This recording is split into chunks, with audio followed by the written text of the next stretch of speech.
shining a light on a powerful new initiative aimed at saving lives and expanding awareness for women's health. The Gift of Hope, the Mammogram Movement, is a campaign recently launched by the Public Hospitals Authority.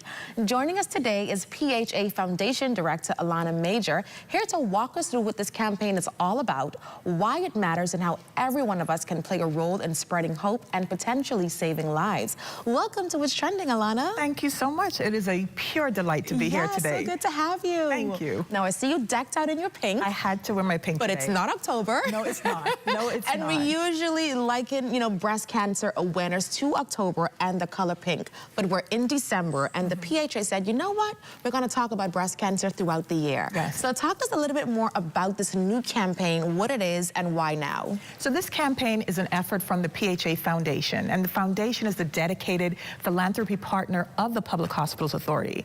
So this is one of our key campaigns, and the focus with this one is to make sure that we can spread hope, not just in October by wearing pink, which is important for us to do, but all throughout the year. So the Mammogram Movement is a dedicated campaign so that we can raise $1 million. $1 million to fund 2 mammogram machines, one for Nassau and one for Freeport. We'll also be funding all of the maintenance agreements for 5 years for both of those machines. So that $1 million campaign takes care of the 2 machines plus the maintenance agreements. So when did this campaign get started? How long does it run for?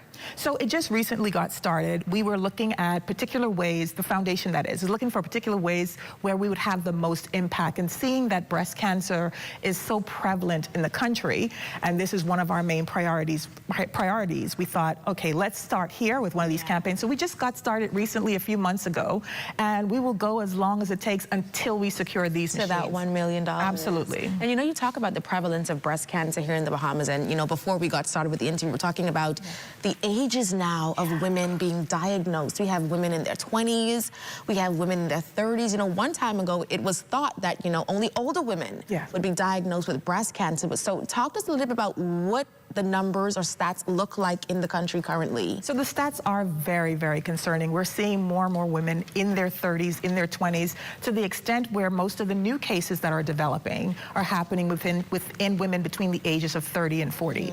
So it is very important to have early detection, and the only way you can do that is, of course, if you're getting your regular mammogram screenings, and that's why we want to make sure we're able to have this here, not just in Nassau, and I have to keep honing in on this, not just Nassau, but in Freeport as well. But the prevalence is very concerning, but there's always hope. So the earlier you're able to get screened, the earlier you're able to detect if you have breast cancer, and then that significantly increases your chances of being able to survive with the condition. Are we screening enough? Are we screening early enough? Does that screen at 40 mantra, does that go away and we say, hey, screen at 20, screen at 25? So the going thought or idea now is, definitely if you have it in your family, you should be looking to be considering to screen a little bit earlier. But you should be doing your regular self-breast examinations as well, so that if you're doing that from an early age, if you feel anything that seems a little bit out of place or uncertain, you can just go and talk to your doctor and get a screen just to be sure. So I wouldn't even put an age on it per se, but I do encourage women to do their self-exams, and if you feel something that's not what you think it should be, go ahead and get screened properly. I've literally heard stories of women said, oh, I felt something, but I was afraid to go to the doctor. I was afraid to check it out, or I felt something and I just ignored it, thinking it would go away. And so we need to be doing our self-exams at home, as well as, like you said, getting our regular screening and checks. Absolutely. Now, $1 million. These machines are expensive.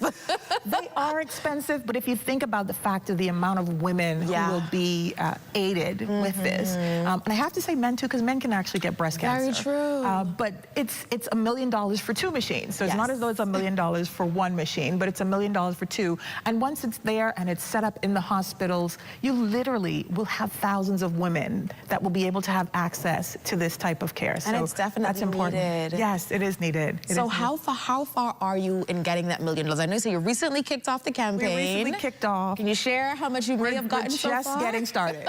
We are just getting started. But the good thing is we are willing to get support from $10 to $1 million. So I'm sure someone is out there that that can write the check for $1 million now, please feel free. Hint, hint, wink, wink. We are willing to accept that, but there are a number of ways that you can get involved. So if you're a corporation and you say, I want to actually sponsor an entire machine, we are willing to work along with you and accommodate that. Or if there are 4 companies that say, okay, each of us will give 100,000 or so, and we'll come together and sponsor a machine, you can do that.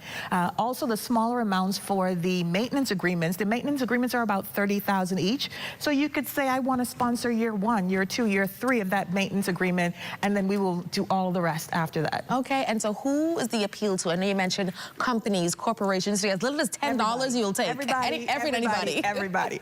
The appeal, it stretches across the country because all of us are affected by this. Each one of us knows a sister, a mom, a cousin, auntie, a friend that is affected by it. Every single Bahamian household is affected, so everyone can pitch in. There's no amount that's too small or too big.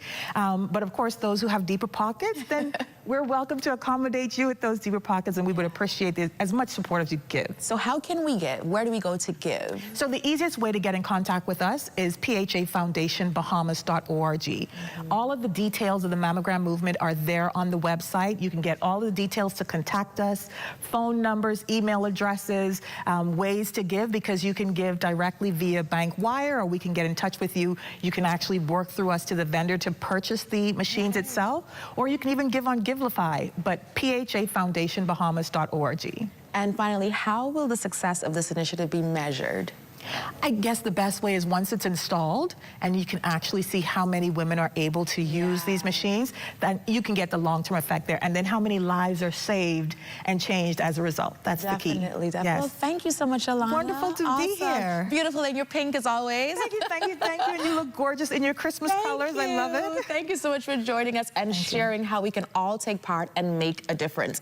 Up next, we shift our attention to a painter whose strokes on the canvas are truly unforgettable. That and more when What's Trending continues. Thank you.